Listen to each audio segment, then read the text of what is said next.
নমস্কার, আপনারা দেখছেন ট্রাভেল নিউজ বাংলা সংবাদ ভ্রমণ বিনোদন সারাক্ষণ। আমি জবা। আজকের শিরোনাম: টালিগঞ্জে যাত্রীদের বিরুদ্ধে অসহযোগিতার অভিযোগ আনছে মেট্রো, ভিড় মোকাবিলায় কৌশল তৈরিতে বৈঠক। মেট্রোর সমস্যা দিল্লির কানেও, অবস্থা ফেরাতে বৈঠকে বসলেন রেলের কর্তা। আবার চাঞ্চল্য যাদবপুরে, ঝিলে ভেসে উঠল ইংরেজি বিভাগের ছাত্রের দেহ। হেরে গেল স্টারবাকস, আইনি লড়াই জিতল সাত্তারবাকস। আমেরিকায় মাথা কেটে ভারতীয়কে হত্যা, স্ত্রী সন্তানের সামনেই নিহত প্রৌঢ়।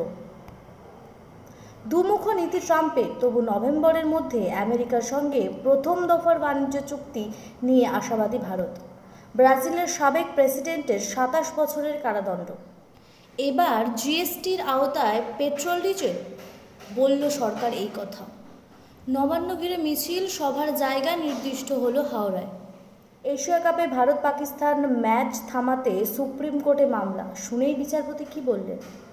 আজকের জন্য এই পর্যন্ত। বিস্তারিত খবর জানার জন্য চোখ রাখুন ট্রাভেল নিউজ বাংলার পর্দায়। ট্রাভেল নিউজ, সংবাদ ভ্রমণ বিনোদন সারাক্ষণ।